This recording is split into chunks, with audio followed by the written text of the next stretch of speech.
নমস্কার। আজকে আলোচনা করব বিশ্বরাশিকে নিয়ে। বিশ্বরাশির ক্ষেত্রে বুধের যে পরিবর্তনটা হচ্ছে, এই পরিবর্তনে বিশ্বরাশি কিরকম ফল পাবে, কোন দিক থেকে লাভবান হবে, কোন দিক থেকে বিশেষ সাবধান এবং কোন বিশেষ উপাচার করবে, এই সমস্ত কিছু আজকের ভিডিওতে তুলে ধরব। এটা চন্দ্র রাশির উপরেই আলোচনা করা হচ্ছে, কারো কোনো রকম ব্যক্তিগত পুষ্টি ধরে আলোচনা নয়। তো যাই হোক, বুধের যে পরিবর্তন হচ্ছে, এই পরিবর্তন, এইবারের যে পরিবর্তন, এই পরিবর্তনে কিন্তু একটা বিশাল টুইস্ট থাকছে। কারণ 24শে অক্টোবর বুধ রাশি পরিবর্তন করবে, বিশাখা নক্ষত্র থেকেই পরিবর্তন করবে, প্রবেশ করবে হচ্ছে বৃশ্চিক রাশিতে। বৃশ্চিক রাশি হচ্ছে বুধের শত্রু রাশি, মঙ্গলের রাশি। এই বৃশ্চিক রাশিতে অবস্থান করবে এবং 27শে অক্টোবর বুধ কিন্তু আবার নক্ষত্র পরিবর্তন করবে। তখন চলে আসবে হচ্ছে অনুরাধা নক্ষত্রে। অনুরাধা নক্ষত্রের অধিপতি হচ্ছে শনিদেব এবং এই নক্ষত্রে আবার নভেম্বরের 10 তারিখে বকরি হবে। আর বকরি অবস্থায় 21শে নভেম্বর আবার কিন্তু বিশাখাতে প্রবেশ করবে। বিশাখা নক্ষত্রে 21শে নভেম্বর প্রবেশ করছে, আবার 23শে নভেম্বর এই বিশাখাতে থেকেই কিন্তু আবার চলে আসবে হচ্ছে তুলা রাশিতে। তারপরে 30শে নভেম্বর এই বকরি বুধ কিন্তু আবার হবে মার্গী। আর ডিসেম্বরের 7 তারিখে বুধ কিন্তু আবার রাশি পরিবর্তন করবে, অর্থাৎ চলে আসবে আবার ওই বৃশ্চিক রাশিতে। তো যাই হোক, এই যে পরিবর্তন, এই পরিবর্তনটায় যে 7ই ডিসেম্বর পর্যন্ত এই পরিবর্তনে বুধ কিন্তু অবস্থান করবে এই বিশাখা নক্ষত্রে একবার, আর একবার অবস্থান করবে হচ্ছে এই অনুরাধা নক্ষত্রে। এই দুটি নক্ষত্রে থাকবে। তারপরে তো জ্যেষ্ঠা নক্ষত্র। তো আজকের আলোচনাটা কিন্তু এই দুটি নক্ষত্রকে নিয়ে। তারপরে যখন আবার পরিবর্তন হবে, সেই পরিবর্তন তখন আবার বিশেষভাবে আলোচনা করবে। তবে এই পরিবর্তনে কিন্তু অনেকগুলো পরিবর্তন হবে এর মাঝখানে। যেমন হচ্ছে শুক্রের পরিবর্তন নভেম্বরের 2 তারিখ হচ্ছে, তার আগে হয়ে যাচ্ছে মঙ্গলদেবের পরিবর্তন, তারপরে তো আবার সামনে মাসে 16-17 তারিখে আবার সূর্যের পরিবর্তন রয়েছে।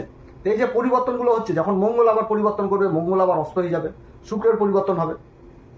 তো যাই হোক, এই পরিবর্তন বুধের যে অবস্থান এই বৃশ্চিক রাশি, বৃশ্চিক রাশিতে বুধের কিন্তু ভালো প্রভাব দেয় না, কিন্তু এইখানটাতে সপ্তম ঘরে বুধ আবার হয়ে যায় কারো, লাল কিতাব বলে পরশ পাথর হয়ে যায়, কিন্তু বৃশ্চিক রাশি পড়েছে। কিন্তু সব থেকে আবার ভালো জিনিসটা এই সময়ের কালে উঠে আসছে যে দেবগুরু বৃহস্পতি উচ্চ অবস্থায় রয়েছে। দেবগুরু বৃহস্পতি উচ্চ অবস্থায় 3য় ঘরে রয়েছে, যেটা হচ্ছে কর্কট রাশি, এবং নিজের নক্ষত্র পুনর্বসু নক্ষত্রে রয়েছে। এবং দেবগুরু বৃহস্পতির যে শুভ পঞ্চম দৃষ্টি, সেটা কিন্তু বুধের উপরে থাকছে। আর সপ্তম দৃষ্টি থাকছে ভাগ্যের ঘরে। ভাগ্যের ঘরটা হচ্ছে কি মকর রাশি। আর নবম দৃষ্টিটা থাকছে একদম লাভের ঘরে, যেখানটাতে শনিদেব অবস্থান করছে মীন রাশিতে। অর্থাৎ দেবগুরু বৃহস্পতি নিজের সাধারণ রাশি মীন রাশিকে দেখছে, এবং শনি আর রাহু অবস্থান করছে কিন্তু দেবগুরু বৃহস্পতির নক্ষত্র পূর্বা ভাদ্রপদে। তাহলে এরকম মানচিত্র কিন্তু তৈরি হচ্ছে, যার জন্য যথেষ্ট একটা সাপোর্ট পাবে। কারণ বুধ হচ্ছে কি বিশ্বরাশির ক্ষেত্রে কারক গ্রহ, ধনসম্পত্তির ঘরের অধিপতি এবং পঞ্চম ঘরের অধিপতি। পঞ্চম ঘরটা হচ্ছে কি কন্যা রাশি, যেটা হচ্ছে এই বুধের মূল ত্রিকোণ রাশি। তো কন্যা রাশির অধিপতি হয়ে এখানটাতে এবার সপ্তম ঘরে অবস্থান করছে। তাহলে সবার প্রথম কিন্তু কেন্দ্র ত্রিকোণ রাজ্যক তৈরি করেছে, কিন্তু রাশিটা হয়ে গেছে আবার কি বৃশ্চিক রাশি। বুধকে বলা হয় যুবরাজ। বুধ যাদের ভালো থাকে তাদের স্মরণশক্তি খুব ভালো হয়, ম্যানেজমেন্ট করার দক্ষতা, ব্যবসায়িক মনোভাব, বাণীর দক্ষতা এবং চতুরতার দ্বারা সমাজে কিন্তু নিজেকে প্রতিষ্ঠিত করে। যদি নিজের রাশিতে কেন্দ্রে অবস্থান করে, তাহলে কিন্তু আবার ভদ্রনামক পঞ্চমহাপুরুষ রাজ্য তৈরি করে দেয় বুধ। তো বুধের কিন্তু অবস্থান এই সপ্তম ঘরে যেরকম কিছু দিক থেকে ভালো ফল দিবে বৃশ্চিক রাশিকে, আবার কিছু দিক থেকে কিন্তু বিশেষভাবে সাবধান থাকতে হবে বৃশ্চিক রাশিকে, না তো অসুবিধা তৈরি হবে বৃশ্চিক রাশির ক্ষেত্রে। তো যাই হোক, সেইগুলো সমস্ত কিছু তুলে ধরবো এই অনুষ্ঠানের মাধ্যমে। তো বুধ অবস্থান করবে বৃশ্চিক রাশিতে 24 তারিখ থেকে। তো বেশি দিনের জন্য কিন্তু অবস্থান না, তারপরে আবার বক্রি অবস্থায় আসবে বৃশ্চিক রাশিতে। তো এই যে নক্ষত্রের কথা বলছি, সেটা হচ্ছে কি বিশাখা নক্ষত্র। বিশাখা নক্ষত্র হচ্ছে দেবগুরু বৃহস্পতির নক্ষত্র। দেবগুরু বৃহস্পতির নক্ষত্রে বুধের অবস্থান থাকবে এবং দেবগুরু বৃহস্পতির উচ্চ দৃষ্টি বুধের উপর থাকবে। তো বুধ হচ্ছে কি ব্যবসার কারক, সপ্তম ঘরটা ব্যবসার কারক, অর্থাৎ এই সময়কালে ব্যবসা বাণিজ্য যথেষ্ট পরিধি বিস্তার পাবে। এবং এই যে বিশাখা নক্ষত্র, এই বিশাখা নক্ষত্রে আমাদের জ্যোতিষশাস্ত্রে কিন্তু বলা হয়েছে কি সাকসেস পেয়ে যাওয়া, জীবনে চরম সাকসেস পেয়ে যাওয়া বিশাখা নক্ষত্র। কারণ আগেকার দিনে রাজারা যখন যুদ্ধ জয় টয় করে বা নিজের লক্ষ্যে পৌঁছাতো, তখন যখন রাজ্যে ফিরতো বা নিজের জায়গাতে ফিরতো, তখন ওই সম্মান দেওয়ার জন্য রাজাকে রাস্তাতে কিন্তু বড় বড় গেট তৈরি করা হতো, রাজগেট যেটাকে বলা হয়, বিশেষ সম্মান প্রদান। অর্থাৎ বুধের কিন্তু এই যে পরিবর্তন, এই যে নক্ষত্র অবস্থান, এখানটাতে কিন্তু বিশেষভাবে মান সম্মান বৃদ্ধি, যশ খ্যাতি, অর্থনৈতিক দিক যথেষ্ট শক্ত হয়ে যাওয়া। কারণ সপ্তম ঘর হচ্ছে কি ব্যবসা বাণিজ্যের ঘর, আর বুধ হচ্ছে এই বিশ্বরাশির ক্ষেত্রে কিন্তু দ্বিতীয় ঘর, ধনসম্পত্তির ঘর, এবং পঞ্চম ঘরের অধিপতি হচ্ছে বুধ। পঞ্চম ঘরটা মূল ত্রিকোণ রাশি বুধের কিন্তু মূল ত্রিকোণ রাশি হচ্ছে এই পঞ্চম ঘর। আর পঞ্চম ঘরটা থেকে কি বুঝায়? সন্তানের ঘর, শিক্ষা দীক্ষার ঘর, অর্থনৈতিক দিক বুঝায়, চাকরি বাকরি এগুলো সমস্ত বুঝায়। তারপরে মা লক্ষ্মীর ঘর, শেয়ার মার্কেটের ঘর। অর্থাৎ এই সময়কালে বাজারেও কিন্তু একটা ভালো কিন্তু পরিবর্তন থাকছে, যেটা যথেষ্ট পক্ষে থাকবে বিশ্ব রাশির ক্ষেত্রে। কারণ দেবগুরু বৃহস্পতির যে দৃষ্টি, এই দৃষ্টি পড়ছে একদম এই বুধের উপরে থাকছে, খুবই ভালো অবস্থান হতে যাচ্ছে।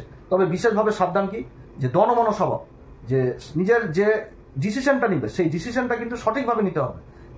বিশাখা নক্ষত্রের অধিপতি হচ্ছে দেবগুরু বৃহস্পতি, কিন্তু অধিপতি দেবতা হচ্ছে কে, ইন্দ্রদেব, এবং তার সাথে হয়ে গেছে অগ্নিদেব।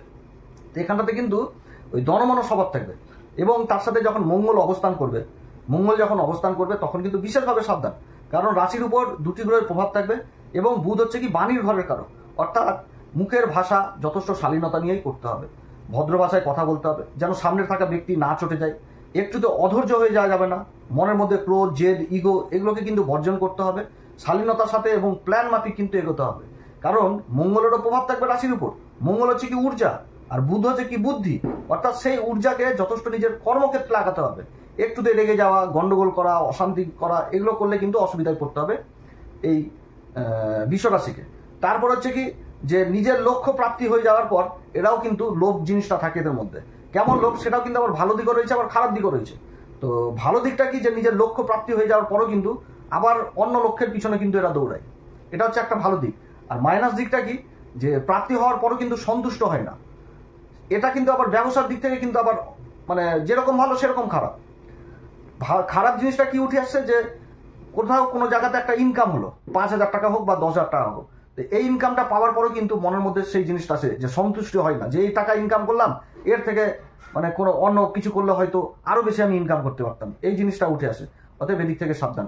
আর বিশাখা নক্ষত্রে কিন্তু সাংসারিক জীবন অতটা ভালো থাকে না, অতএব বুধের এই যে অবস্থান বিশাখা নক্ষত্রে এবং মঙ্গলের সাথে যে অবস্থান হতে যাচ্ছে, অতএব দাম্পত্য জীবনে কলহ হওয়ার কিন্তু যথেষ্ট সম্ভাবনা থাকবে। তবে গুরুর আশীর্বাদ থাকছে, গুরুর দৃষ্টি থাকছে, অতএব এই দিক থেকে যথেষ্ট নিজেকে মানে ফ্রেশ হতে হবে।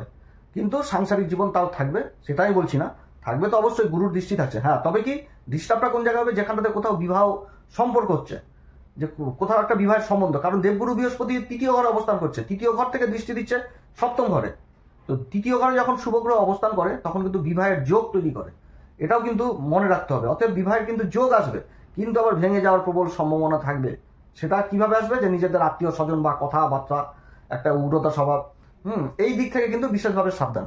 আবার যারা পার্টনারশিপে ব্যবসা বাণিজ্য করছেন এই সময়কালে, তারাও কিন্তু আবার নিজেদের মধ্যে কনসাল্ট করে সমস্ত কিছু মানে কোনো কিছু রাগ ঢাক রেখে কাজ করা কিন্তু উচিত হবে না বিশ্বরাশির এই ক্ষেত্রে।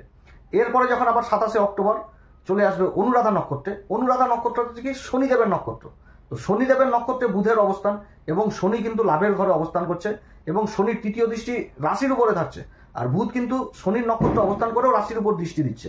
আবার ওদিকে দেবগুরু বৃহস্পতি উচ্চ অবস্থায় থেকে নিজের নক্ষত্রে অবস্থান করে শনির উপর কিন্তু আবার দৃষ্টি থাকছে, এবং দেবগুরু বৃহস্পতি যেরকম কাম ত্রিকোণে অবস্থান করছে, সেরকম শনিও কিন্তু কাম ত্রিকোণে অবস্থান করছে, আর তার সাথে বুধও কিন্তু কাম ত্রিকোণে অবস্থান করছে।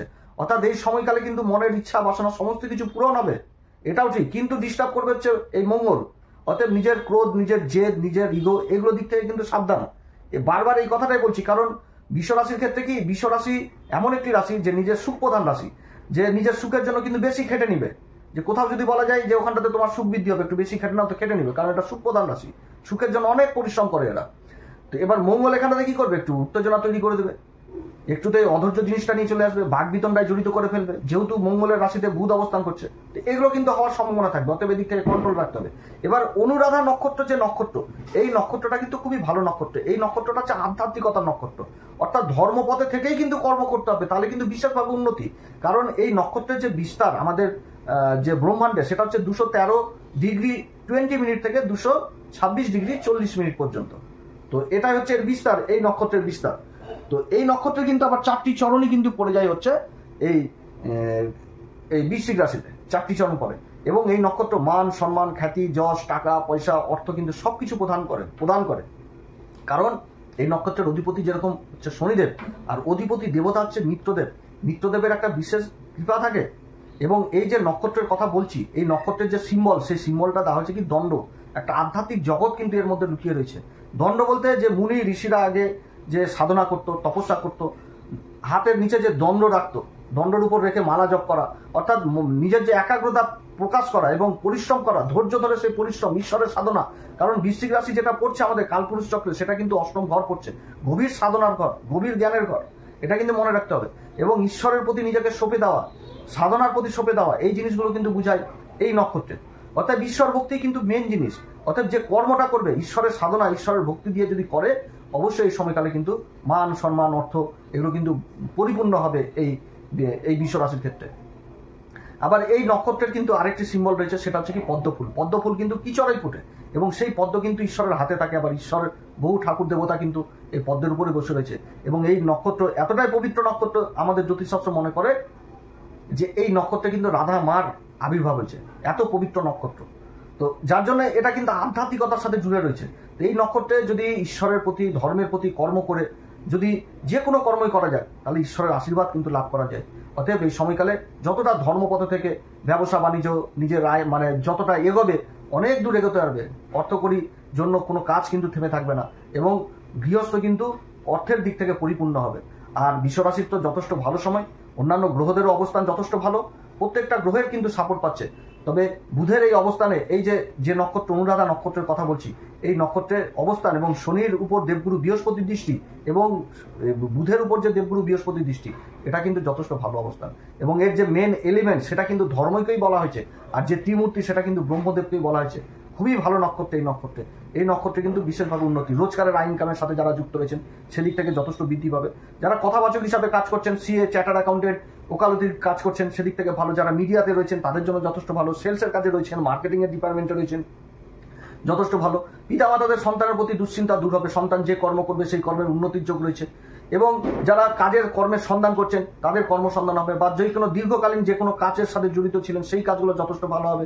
যোগাযোগ ব্যবস্থায় ব্যাপক উন্নতি হবে, একটা ঊর্জা যথেষ্ট কাজে লাগবে, নিজের দায়িত্ব কর্তব্য সমস্ত কিছু কর্মক্ষেত্রে পালন করতে পারবে। কিন্তু মঙ্গলের যে ঊর্জা আগেই বললাম, মঙ্গল অবস্থান করবে, সেই ঊর্জাটাকে সঠিকভাবে এই সময়কালে লাগাতে হবে। যে কর্মক্ষেত্রে কোন দিক থেকে কি আসবে সেটা কিন্তু সঠিকভাবে বিচার করে লাগাতে হবে এবং বিশ্লেষণ করেই লাগাতে হবে। যে কোনো কাজ করতে গেলে হুটহাট ডিসিশন নেওয়া যাবে না, কারণ শনি অবস্থান করছে যে ঘরে আর দেবগুরু বৃহস্পতি অবস্থান করছে যে ঘরে, এটা কিন্তু বাড়ির গার্জেনের সাথে অবশ্যই আলোচনা করা উচিত, বা যে কোনো কাজ করতে গেলে কোনো অভিজ্ঞ লোকের পরামর্শ নিয়ে করা উচিত। এই দুটি নক্ষত্র কিন্তু এরকমই প্রভাব দিবে। এবং এই নক্ষত্রের যে পুরুষার্থ সেটাও কিন্তু বলা হচ্ছে ধর্মকে দিয়ে। তো ধর্মের প্রতি বিশ্বাস রেখে অবশ্যই কর্ম করতে হবে, তাহলে বিশেষভাবে সফলতা পাবে এই সময়কালে এই বৃষ রাশি। চারিদিক থেকে উন্নতি, তবে মাথা ঠান্ডা করে অবশ্যই কাজ করতে হবে। তো যাই হোক, এই সময়কালে কোন উপাচার করবে? প্রত্যেক দিন হনুমান চল্লিশা, বজ্রংবাণ, শ্রীরাম সীতা প্রণাম মন্ত্র সহকারে পাঠ করবেন। এছাড়া শনি অবস্থান করছে পূর্বা ভাদ্রপদ নক্ষত্রে, রাহু কর্মের ঘরে পূর্বা ভাদ্রপদ নক্ষত্রে, দেবগুরু বৃহস্পতি পুনর্বসু নক্ষত্রে, আর বুধ অবস্থান করছে ওই অনুরাধা নক্ষত্রে। অতএব এই সময়কালে কিন্তু ভোলে বাবার উপাসনা করবেন বিশেষভাবে, মহামৃত্যুঞ্জয় মন্ত্র অবশ্যই জপ করবেন, সূর্যদেবকে অর্ঘ্য দিবেন। যে কোনো কাজ করতে গেলে পিতা মাতা উভয়ের আশীর্বাদ দেবেন, দেখবেন যথেষ্ট সফলতা পাওয়া যাবে এই সময়কালে। তবে যেদিক থেকে সাবধান বললাম, মাথা গরম করা যাবে না, যে কোনো কাজের ডিসিশন ঠান্ডা মাথায় নিতে হবে। যদি কোনো নিবেশের ব্যাপার উঠে আসে তাহলে অবশ্যই কোনো অভিজ্ঞ লোকের পরামর্শ নিয়ে চলতে হবে। তো যাই হোক, অনেক কথা আলোচনা করলাম, আপনারা সবাই ভালো থাকেন। এরপরে আবার আসবে একটি নতুন পর্ব নিয়ে। নমস্কার।